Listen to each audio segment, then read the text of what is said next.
Friends, welcome to learning academical YouTube channel. ಮೊದಲು ನಮ್ಮೊಂದು YouTube channel ಮಾಡ್ತಾ ಇದ್ದರೆ ಅಥವಾ ಇಲ್ಲಿವರೆಗೂ ಸಬ್ಸ್ಕ್ರೈಬ್ ಮಾಡಿ ಮತ್ತು ಸಪೋರ್ಟ್ ಮಾಡಿ ಅಂತ ಹೇಳ್ತಾ ಇವತ್ತಿನ ಒಂದು ವಿಡಿಯೋ ಏನಪ್ಪ ಅಂತಂದರೆ KPSC ಎಲ್ಲಿ ಇರುವಂತಹ ಒಂದು PDO KS ಇನ್ನಿತರ ಹುದ್ದೆಗಳನ್ನು ಒಂದು ಅಂತಿಮ ಫಲಿತಾಂಶ ಏನಿದೆ ಅಂದರೆ ಈ ಹಿಂದೆ ಬಿಟ್ಟಿರೋಂಥ ನೋಟಿಫಿಕೇಷನ್ದು ಅವುಗಳ ಫೈನಲ್ ರಿಸಲ್ಟ್ ಇಂತಿಷ್ಟು ದಿನಗಳ ಒಳಗಡೆ ಬಿಡಬೇಕು ಅಂತೇಳಿ KPSC ಅವರೇ ನಿರ್ಧಾರ ಮಾಡಿದ್ದಾರೆ. ಅದರ ಬಗ್ಗೆ ಮಾತಾಡ್ತಾ ಹೋಗೋಣ. ಮತ್ತು KE ಆ್ಯಂಡ್ KPSC ಮೂಲಕ ಬರುವಂತಹ 56,432 ಹುದ್ದೆಗಳ ಒಂದು ಹೊಸ ನೇಮಕಾತಿ ಆಗಸ್ಟಲ್ಲಿ ಆಗುತ್ತೆ ಎಂಬುದಕ್ಕೆ ಸಹ ಒಂದು ಅಪ್ಡೇಟ್ ಸಿಕ್ಕಿದೆ.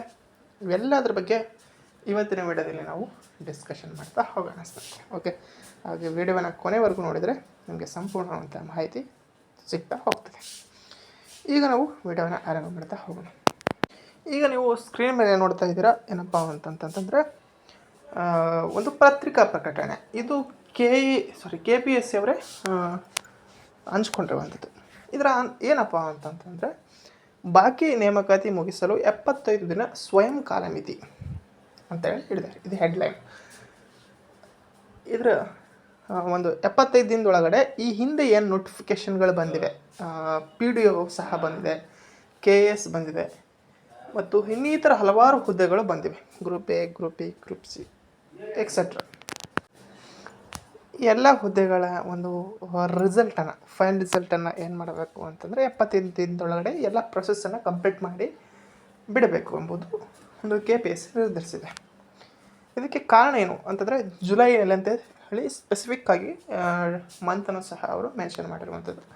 ಹಾಗಾಗಿ ಜುಲೈ ಅಷ್ಟೊತ್ತಿಗೆ ನಿಮ್ಮ ಎಲ್ಲ ಒಂದು ಫಲಿತಾಂಶಗಳೇನಿವೆ, PDO ಆಗಿರ್ಬೋದು, ಈ KS ಇಂಟರ್ವ್ಯೂ ನಡೀತಿದೆ ಅದಾಗಿರ್ಬೋದು, ಎಲ್ಲ ಹುದ್ದೆಗಳ ಒಂದು ಅಂತಿಮ ಫಲಿತಾಂಶ ನಿಮಗೆ ಜುಲೈಯಲ್ಲಿ ನೀವು ನೋಡ್ತೀರ ಸ್ನೇಹಿತರೆ. ಇನ್ನು ನೆಕ್ಸ್ಟ್ ಇದು ಯಾಕೆ ಈ ರೀತಿಯಾಗಿ ಇದು ಮಾಡಿದ್ದಾರೆ ಅಂತಂತಂದರೆ ಈ ಮುಂದೆ ಆಗಸ್ಟಲ್ಲಿ 56,432 ಹುದ್ದೆಗಳು KE ಮತ್ತು KPSC ಮೂಲಕ ನೇಮಕಾತಿ ಮಾಡಬೇಕು ಎಂಬ ಒಂದು ಉದ್ದೇಶಕ್ಕಾಗಿ ಅವ್ರು ಏನು ಮಾಡಿದ್ದಾರೆ ಅಂತಂತಂದರೆ ಈ 75 ದಿನದೊಳಗಡೆ ಅವರು ಕಂಪ್ಲೀಟ್ ಮಾಡಬೇಕಂತೇಳಿ ಈ ಒಂದು ನಿರ್ಧಾರವನ್ನು ತೆಗೆದುಕೊಂಡಿರುವಂಥದ್ದು ಈ ಒಂದು KPSC ಅವರು.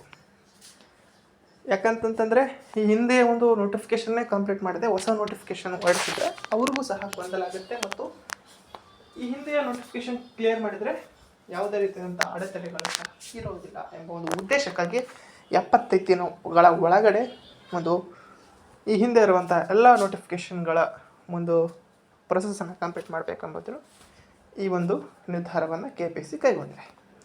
ಇನ್ನು ನೆಕ್ಸ್ಟ್ ಅಪ್ಡೇಟ್, ಸೆಕೆಂಡ್ ಟಾಪಿಕ್ ಏನಪ್ಪ ಅಂತ ಹೇಳಿದರೆ ಆಗಸ್ಟ್ನಲ್ಲಿ ನೇಮಕಾತಿ ಪರ್ವ ಅಂತಂತಂದರೆ ಈ ಒಂದು ಏನಿದೆ 56,432 ಹುದ್ದೆಗಳನ್ನು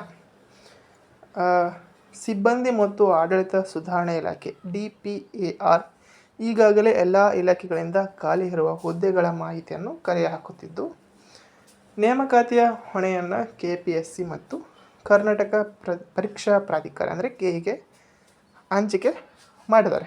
ಈಗಾಗಲೇ ಸರ್ಕಾರದ ಉನ್ನತ ಮೂಲಗಳಿಂದ ತಿಳಿಸಿವೆ. ನೇಮಕಾತಿ ಪ್ರಕ್ರಿಯೆಯಲ್ಲಿ ಗೊಂದಲವಾಗಬಾರದು ಮತ್ತು ತಡವಾಗಬಾರದು ಎಂಬ ಕಾರಣಕ್ಕಾಗಿ ಸಿಬ್ಬಂದಿ